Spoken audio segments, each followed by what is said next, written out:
When will you learn how to handle my thought, how to handle my emotion? We will give you tools, how to figure this machine out. Whatever the issue, we'll do our best. But this should not be the issue.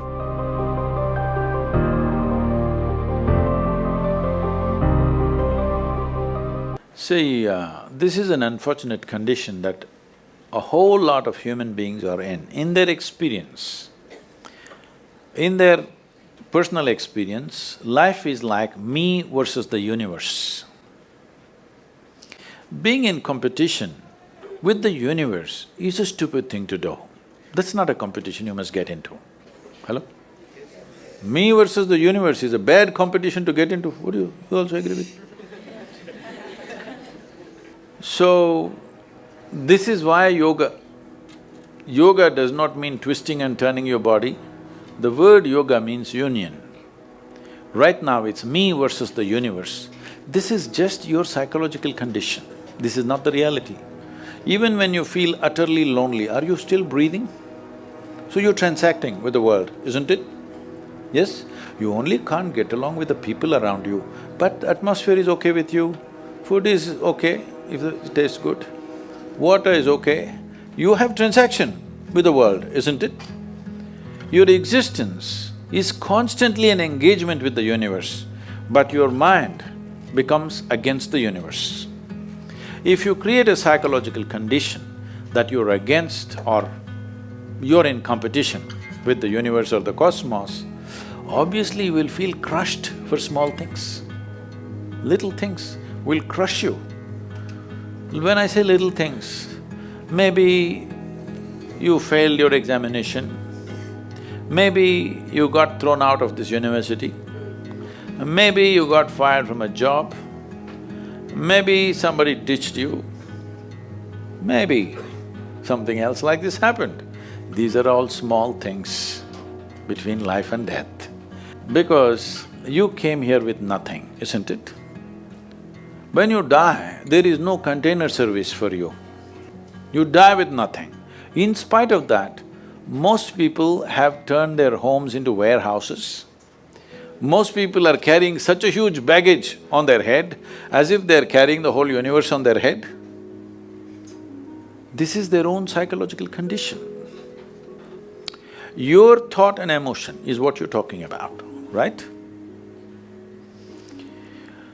When are you going to figure out how to handle your thought and emotion? Not hers, not hers, not his, yours. When are you going to learn how to handle my thought and my emotion? At the end of your life? The only problem really with life is just this. Most human beings have taken themselves too seriously. They don't understand. You've seen on the computer screen these pop-ups? Yes. You are a pop-up on this planet. You pop up for 2 seconds and pop out. No, you must see, countless number of people like you and me have walked this planet. They were also big people. Where are they? All topsoil? Topsoil or no? Unless somebody, your friends decide to bury you real deep, fearing that you may rise from the dead. You know, there have been such instances. Or maybe you're planning to go to heaven. Hello? Anybody who talks about a place other than this place as a better place than this is a crime against humanity. My fundamental work is to destroy all heavens so that people will learn to live well here. All these idiots who made a hell out of themselves, they want to go to heaven. They made a mess out of this place and then they want to go to heaven. I'm asking you, do you have any proof? Do you have any proof that you are not already in heaven and messing it up? Do you have any proof?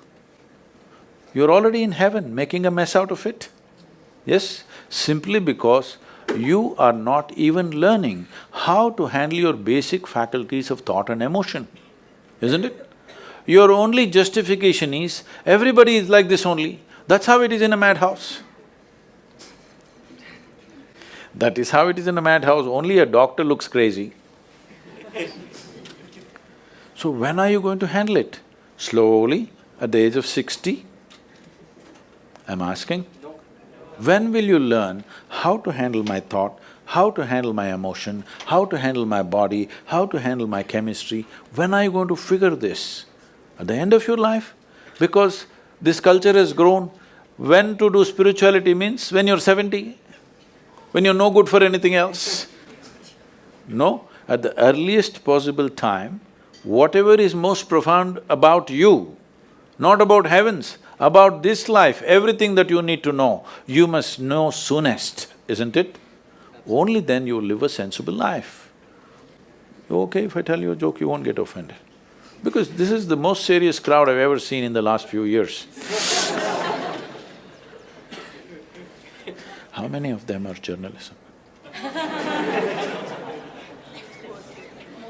Most of them? Okay.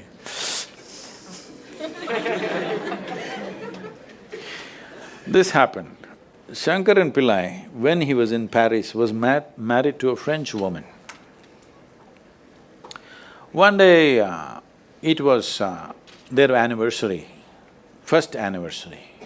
So she invited a bunch of friends and she wanted to cook something really fresh, everything fresh. So from morning, she was driving him to this market, that market, he got this fresh vegetables, fresh meat, fresh chicken, this, that, everything.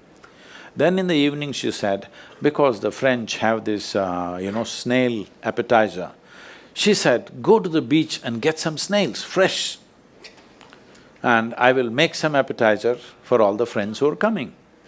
So Shankaran Pillai went to the beach and he was picking up all the snails and putting it in a bucket. Then he met an old friend, an Indian guy. They hit it off and they were talking about their old times. He just forgot that he's married. You know, when you meet old friends, it happens. And both of them went to a bar and they had a few drinks and he just forgot. Then he realized, then the snails were just climbing out and one snail fell out of the bucket. He realized, oh my God, I'm supposed to take these snails, my wife, French wife, she's waiting. So he said, I need to go, and he went. By then it was already very late. He went, he knew it's not going to be pleasant. So he came near the house and spilled all the snails on the ground, threw away the bucket and went and knocked on the door. The French fury came.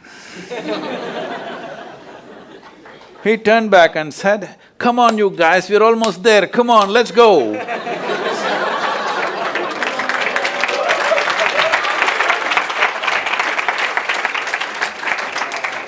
So, when are you going to pick your snails and put them in the bucket and fix them? Huh? Your problems, you must fix them, isn't it? These are not problems. I want you to understand, you are not suffering your life. You're only suffering two fantastic faculties that only… It's a privilege of being human that we have these two fantastic faculties. One is, we have a vivid sense of memory. This is because of this memory our life is so rich, unlike any other creature. And we have a fantastic sense of imagination. Now, this is what you're suffering. What happened 10 years ago, you can still suffer. Why? Are you suffering life or memory? Hello? Memory. Memory. What may happen day after tomorrow, you're already suffering. Are you suffering life or imagination? Two most fantastic faculties you have, you're suffering. So what are you asking for? You want to become once again an earthworm. An earthworm is a very eco-friendly creature, I have nothing against it. But it took millions of years of evolution to get you this size of brain, and now you're suffering it. If we take away half your brain, of course you will sit there without any anxiety, without any suffering, peacefully.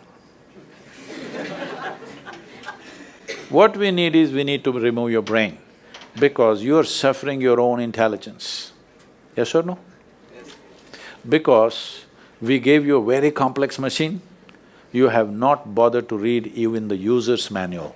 You want to just blunder around. No, young people, it's time you figure out a few things about you. If you don't know how, we will give you tools, how to figure this machine out, because in your life, many issues will come. More issues come up in your life means you're living a more active life. Nothing came up means you're not living. Yes, lots of issues every day. I have the maximum number of trouble going on in my life on a daily basis because so much of activity around the world, global level of activity only with volunteers, okay? Volunteers means nobody is qualified for the job and you can't fire them for inefficiency and they love you, what to do?